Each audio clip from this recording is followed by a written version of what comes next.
Dear students, the next type of pollution is noise pollution. The word noise comes from the Latin word anoxia, means injury or hurt.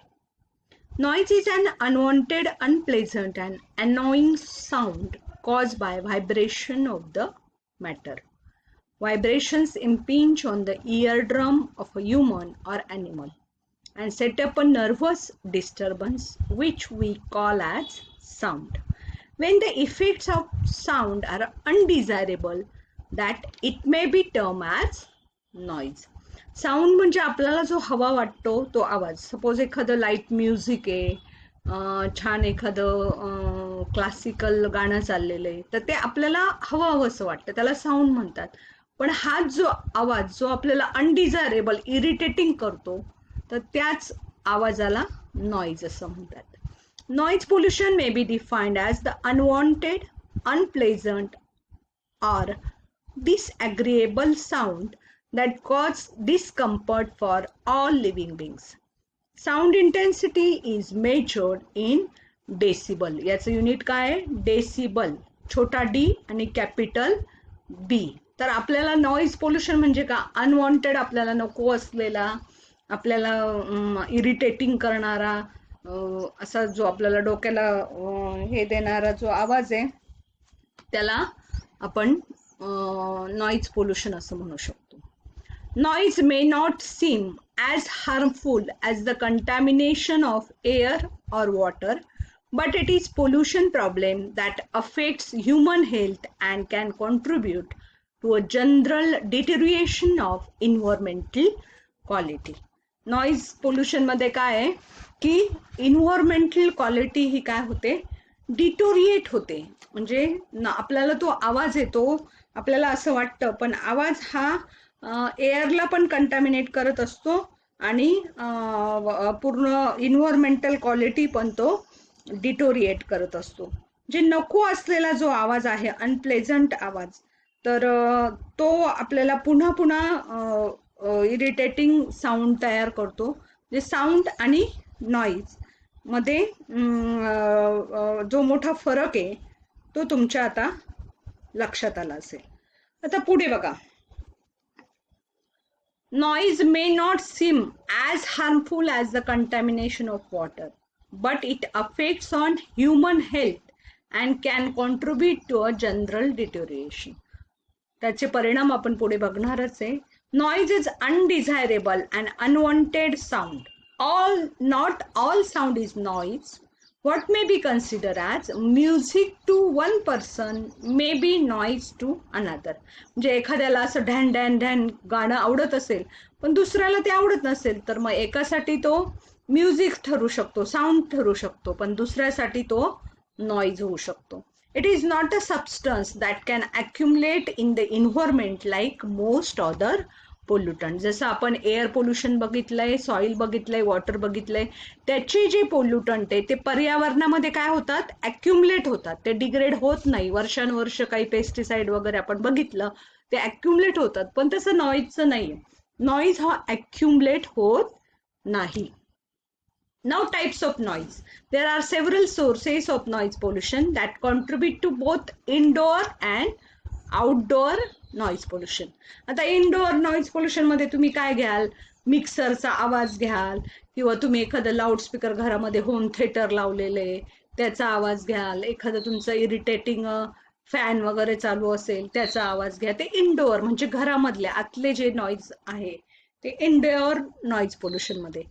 आणि बाहेरचे जे आहे outdoor, मग vehicles, गाड्यांचे आवाज घ्या, किंवा फॅक्टरीज मध्ये धाड धाड धाड मशिनरीज चाललेल्या आहेत त्याचे आवाज घ्या. बाहेर फेस्टिवलसाठी आपल्याकडे माहितीये गणेश मंडळाला मोठ्या मोठ्या आवाजात लाऊडस्पीकर इतके चालू असतात की आजूबाजूचे जे गणेश मंडळाच्या भोवतीचे लोक आहे ते म्हणजे ते त्यांना काहीच हे होत नाही, इतका आवाज चालू असतो. तर हे सगळे जे आवाज आहे बाहेरचे ते आउटडोअर नॉइज पोल्युशन मध्ये जातात. मग काही काही इलेक्ट्रॉनिक गॅजेट असतात, they also can contribute the indoor noise pollution. Industrial noise, drilling चालू असतं बघा, ड्रिलिंग मशीन किंवा मॅकॅनिकल सॉज चालू असतात, ट्रान्सपोर्ट नॉईज असतो, त्याच्यामध्ये स्कूटरचा असेल, ट्रकचा असेल, काही काही मुलांच्या गाड्यांना अजून नॉईजचे मोठे हॉर्न असतात, किंवा त्यांचा असं जोरात बाईक घेऊन जायचं असं एक रेसिंगचा आवाज असतो. हे सगळे जे आवाज असतात ते आउटडोअर नॉईज पोल्युशन मध्ये जातात. नेबरहुड नॉईज म्हणजे म्युझिकल इन्स्ट्रुमेंट असेल, टीव्ही असेल, VCR असेल, रेडिओ असेल, टेलिफोनच्या रिंग मोठ्या आवाजाच असतील, लाऊडस्पीकर असतील, हे सगळे वेगवेगळ्या प्रकारचे नॉईज आहे. आता डेसिबल लेवल आपण बघितलं की नॉईजचं युनिट काय आहे, डेसिबल. तर decibel level of common sound. तर हे बघा इकडे तुम्हाला हा जो टेबल दिसतोय इथे काय आहे, डेसिबल लेवल दिले आणि ह्या कंडिशन आहे. Threshold of hearing 0. Rustle of leaves म्हणजे पानं असे सळसळतात बघा रात्रीचे वगैरे किंवा दिवसा, ही पानांची जी सळसळ असते त्याचा डेसिबल लेवल आहे 10. ब्रॉडकास्टिंग स्टुडिओ असेल त्याचा 20. Bedroom at night 30. लायब्ररी असेल 40. ऑफिस असेल शांत असं त्याचा 50. स्पीच असेल कन्व्हर्शन स्पीच म्हणजे 1 मीटर अंतरावर आपण एकमेकांशी बोलतोय तर साधारणतः त्याचा 60 आहे. रेडिओ असेल ॲव्हरेज त्याचं 70 आहे. लाईट ट्रॅफिक नॉईज आहे त्याचं 74 आहे. ट्रेन जाते तिचं 90 आहे. नंतर ऑर्केस्ट्रा असेल चालू त्याचा 100 आहे. किंवा रॉक बँड असेल त्याचा वाढत गेलेला आहे 110 आहे. एअरक्राफ्ट टेकऑफ असेल म्हणजे एरोप्लेन टेकऑफ घेतं त्याचा साधारणतः 120. आणि थ्रीशोल्ड ऑफ पेन म्हणजे अगदी इरिटेटिंग आपल्या सहनशक्तीच्या पलीकडे. थ्रीशोल्ड ऑफ पेन म्हणजे काय, सहनशक्तीच्या पलीकडचा जो आवाज आहे तो आहे 146 डेसिबल, दॅट इज डीबी. आता हा साऊंड कसा मेजर केला जातो, तो साऊंड लेव्हल मीटर नावाचं एक मीटर असतं. साऊंड लेव्हल मीटर नावाचं मीटर असतं. तर ते काय करतात, साऊंड मेजर करतात. तर त्याच्यामध्ये साधारणतः बघा प्रेशर असेल, फ्रिक्वेन्सी हर्ट्स असेल, इंटेन्सिटी असेल. डेसिबल हे कशापासून निघाले, बेल्स, आणि डेसी म्हणजे 10वा म्हणून ते dB. Deci means 10th factor. तर आता सपोज बघा doubling sound level would mean that sound will be increase by 10 multiply by log of 2. Double sound आहे ना म्हणून 10 डेसी आणि लॉग ऑफ 2. मग लॉग ऑफ 2 हा काहीतरी 0.30 मध्ये येतो आणि त्याला 10 ने मल्टिप्लाय केलं का तो डेसिबल लेवल काय होते, +3 डेसिबल लेवल होते. त्याचं मल्टिप्लिकेशन केलं की 10 times the sound level that is 10 into log of 10. आपल्याला माहिती आहे लॉग ऑफ 10 इज 1 म्हणून त्याचं मल्टिप्लिकेशन काय आलंय, 10 टाइम्स साऊंड झाला का तो 10 डेसिबल होतो. अशा प्रकारे. आणि त्या साऊंड लेवल मीटर मध्ये हे सगळे अल्गोरिदम बसवलेले असतात. ते साऊंड लेवल मीटर तिथला आवाज ते डायरेक्ट रीडिंग देत आपल्याला. तर परमिटेड नॉईज बघा कुठले, सायलेंट झोन मधला दिवसातला 50 आहे, रात्रीला 40 आहे. रेसिडेन्शियल झोन मधला दिवसाला 55 आहे, रात्रीला 45 आहे. म्हणजे आपण जिथे राहतो सोसायटी असेल, रो हाऊसेस असतील, कॉलनीज असतील तर तिथे.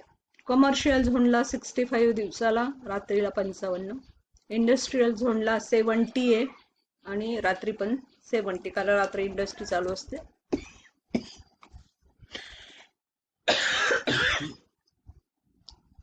A standard set time limit has been set off for exposure to various noise level.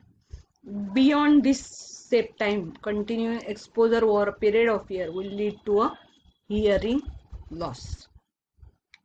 म्हणजे हा सेट टाइम, याच्या पलीकडे तुम्ही जर ह्या लेवलला ऐकलं तर तुमचं हिअरिंग लॉस म्हणजे डमनेस येईल, तुम्ही हळूहळू बहिरे होत जा.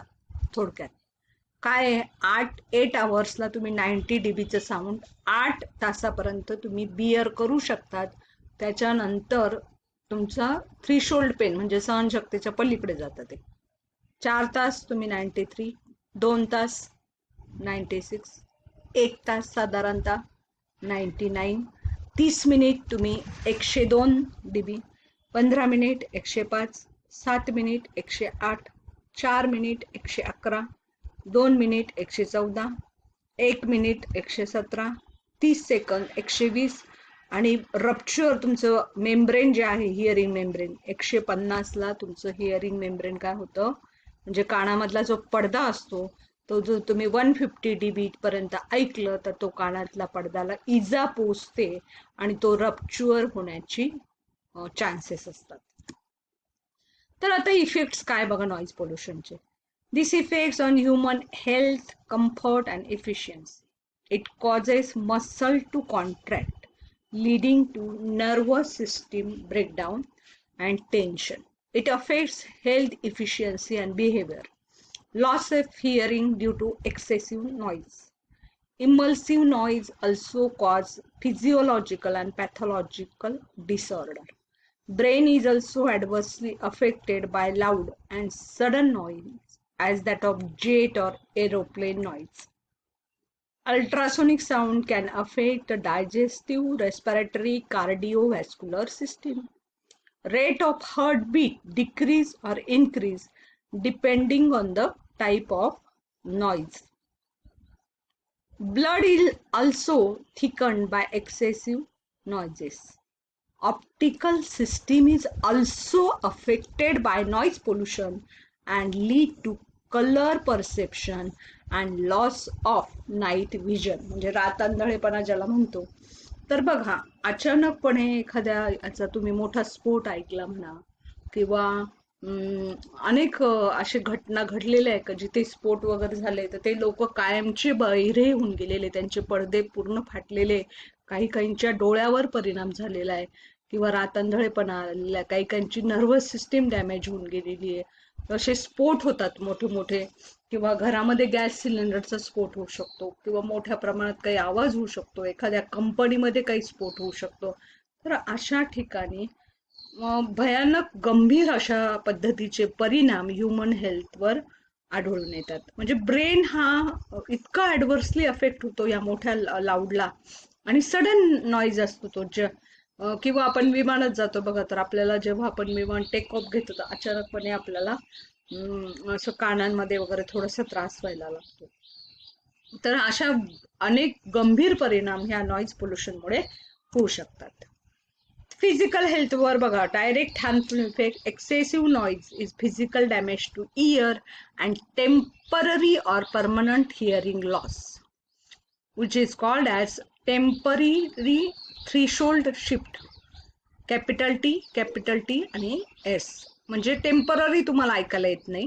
People suffering from this condition are unable to detect weak sounds. जे हळूहळू बोलताय त्यांना पीपलला म्हणजे ऐकायलाच येत नाही समोरच्याला जर आपण हळू बोललो तर. However hearing ability is usually recovered within a month of exposure. साधारणतः एखादी घटना घडली, एखादा स्फोट किंवा ऐकलं तर त्याला टेम्पररी जर ऐकायला येत नसेल तर विदिन अ मंथ तो काय ट्रीटमेंट घेऊन त्याला ऐकू शकतो. In Maharashtra, people living in close vicinity of Ganesh Mandal that play blaring music for 10 days of the Ganesh festival are usually known to suffer from this phenomena. म्हणजे गणेश उत्सव झाल्यावर आजूबाजूच्या काही लोकांना जे वयस्कर वगैरे असतील तर असं स्टडी सांगतो की त्या गणेश उत्सवामध्ये ह्या लोकांच्या टेम्पररी थ्रेशोल्ड शिफ्ट, म्हणजे टेम्पररी त्यांचा हिअरिंग लॉस झालेला आहे आणि महिनाभर त्यांना तो त्रास होऊन मग त्यांना ट्रीटमेंट घेऊन त्यांना परत ऐकायला यायला लागलेलं. इतकं आपल्याकडे गणेश उत्सवामध्ये मोठ्या मोठ्या प्रकारे गाणंही चालतात आणि नॉइज पोल्युशन होत असतं. Permanent loss usually called noise induced permanent threshold shift. Capital N म्हणजे नॉइज, इंड्यूस म्हणजे permanent, then threshold T and S represents loss of hearing ability from which there is no recovery. म्हणजे टेम्पररीला recovery होऊ शकते treatment देऊन. साधारणतः आपण महिन्याभरामध्ये treatment देऊन temporary threshold shift आपण कव्हर करू शकतो, पण हा जो परमनंट लॉस असतो तो आपण परत त्याची रिकव्हरी होत नाही. म्हणजे बघा मुलांना, आपल्याला इतकं सोपं वाटतं की आपण जोरात गाडी रेस करून नेतो किंवा मोठमोठ्याने गाणे लावतो किंवा असं आपण ते नॉइज आपल्याला आवाज करायला आवडतं, पण त्याचे खरोखरच खूप गंभीर परिणाम हे आपल्या फिजिकल हेल्थवर होत असतात. त्यामुळे प्रत्येकाने काळजी घ्यावी आणि नॉइज पोल्युशन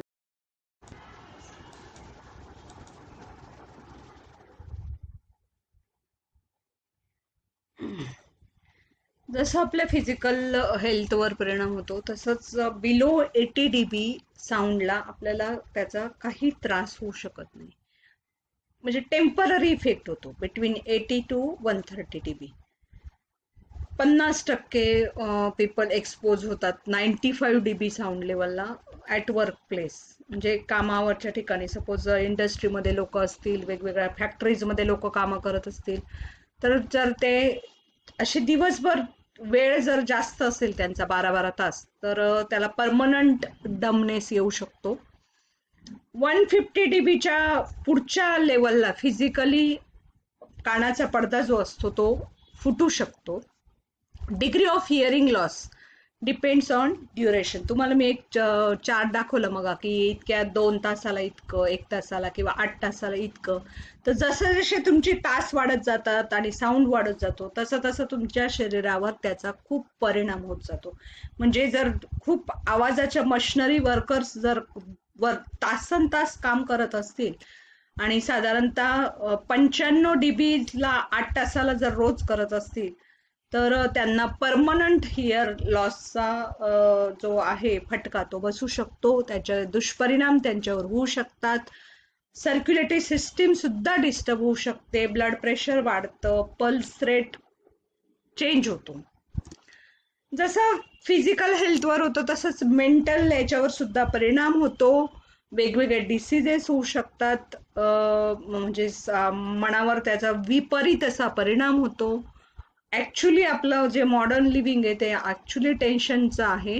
तर अजून टेन्शनचे जे ब्लड प्रेशर असतील किंवा मेंटल इलनेस असेल, एन्झायटी वाढते, स्ट्रेस, असं नर्वसनेस येतो, नॉशिया होतो, डोकं दुखतं, हेडेक, किंवा इमोशनल असं इनस्टेबल वाटतं, किंवा मूड चेंज होतो सडनली. आपल्याला असं सोसायटीमध्ये खूप जणांबरोबर गप्पा मारायला नकोसं वाटतं. न्यूरोसिस असेल किंवा सायकोलॉजिकल असे बरेचसे प्रॉब्लेम सतत आवाजाच्या ठिकाणी राहिल्यामुळे होऊ शकतात. It also causes heart attack. तर हार्ट अटॅक का होतो? तर आवाजामुळे हार्टबीट वाढतं, कोलेस्ट्रॉल लेव्हल सुद्धा वाढते, ब्लड व्हेसल्स ह्या कन्स्ट्रिक्ट म्हणजे त्यांची जी जाडी आहे ती थिकनेस ती कमी होते, आणि कमी झाल्यामुळे त्याच्यामधला जो फ्लो आहे ब्लडचा त्याच्यावर प्रेशर येतं, आणि ब्लड प्रेशर वाढल्यामुळे हार्ट अटॅकचा धोका वाढतो. नॉईजमुळे एंडोक्राईन म्हणजे किडनीशी रिलेटेड, इंटेस्टाईन डायजेस्टिव्ह सिस्टीमशी रिलेटेड, नर्वस सिस्टीम असेल, कार्डिओव्हास्क्युलर म्हणजे आपली हार्ट सिस्टीम असेल, अशा अनेक सिस्टीमवर आपला परिणाम होतो.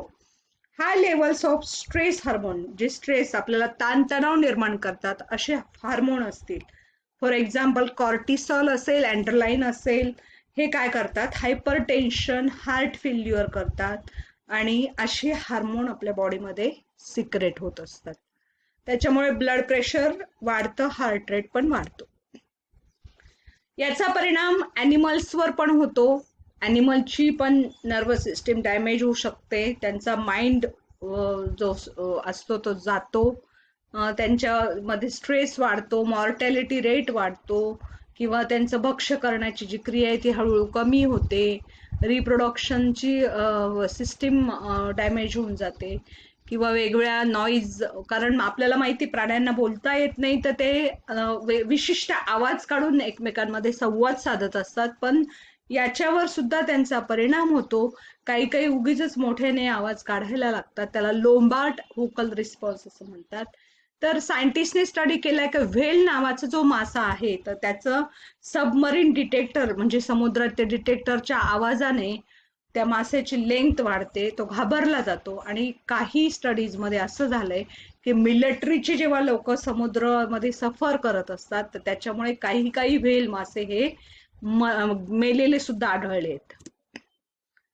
जसा ॲनिमलवर परिणाम होतो, आपल्या फिजिकल हेल्थवर परिणाम होतो, तसा क्रॉप्सवर पण परिणाम होतो. आपल्याला माहिती आहे म्युझिकचा क्रॉपवर किती छान परिणाम असतो, त्याची इल्ड वाढते, ग्रोथ वाढते, त्याची फर्टिलिटी रेट वाढतो. पण जर साऊंड मध्ये जर खूप नॉइझी याच्यामध्ये असतील तर त्याच्यावर पण क्रॉप प्रोडक्टिव्हिटी परिणाम होतो. ग्रीन मफलर नावाचं एक टेक्निक आहे. ग्रीन मफलर म्हणजे काय? हे 4 ते 6 रोज मध्ये झाडं लावायची जिथे आपण राहतो, रोडच्या साईडला असेल किंवा इंडस्ट्रीयल एरिया असेल, रेसिडेन्शियल एरिया असेल, तिथे असे दाट झाडं लावायचे, अशोका किंवा नीम प्लांट लावायचे आणि त्याच्यामुळे नॉईज पोल्युशन रिड्यूस होऊ शकतं. ग्रीन मफलर हे एक टेक्निक सुद्धा आहे की आपल्या कारमध्ये जे कंबशन इंजिन असतं, जे आवाज करत असतं, तर अशा इंजिन मधला साऊंड कमी करण्यासाठी या टूलचा वापर केला जातो. आता कुठले कुठले नॉईज कंट्रोल टेक्निक आपण करू शकतो?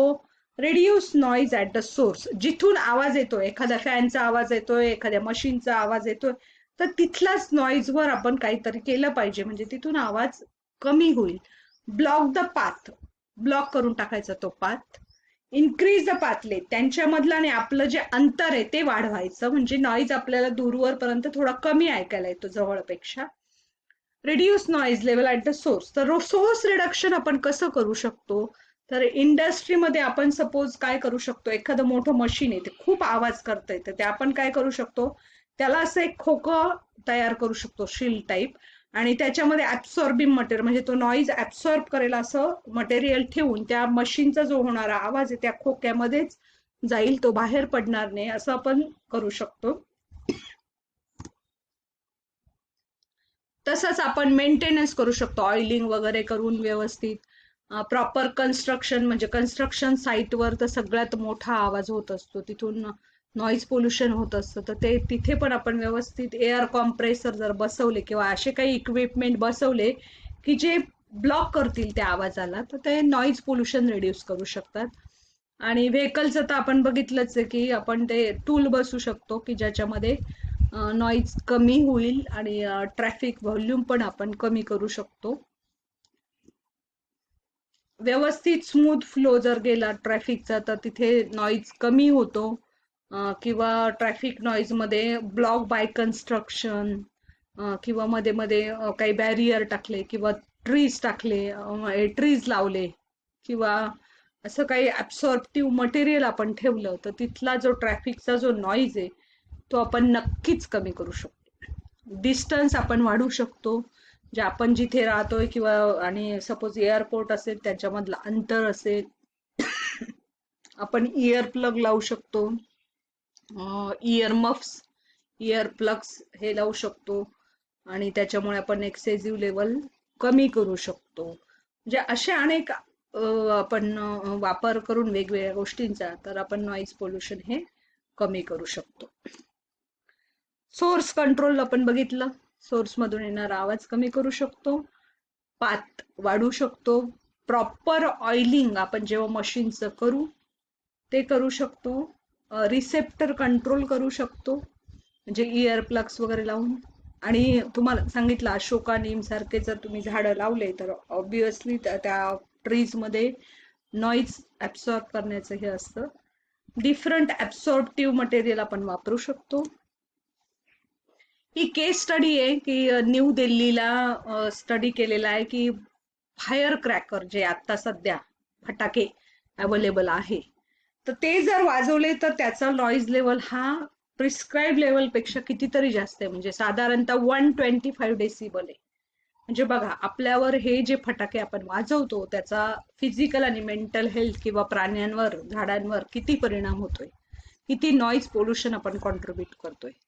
अकॉर्डिंग टू फर्स्ट, म्हणजे छत्रपती शिवाजी महाराज टर्मिनस जर तिथे आपण गेलो तर तिथे सगळ्यात जास्त बॉम्बेतलं नॉइजेस्ट लोकेशन आहे, ते साधारणतः 95.3 डेसिबल.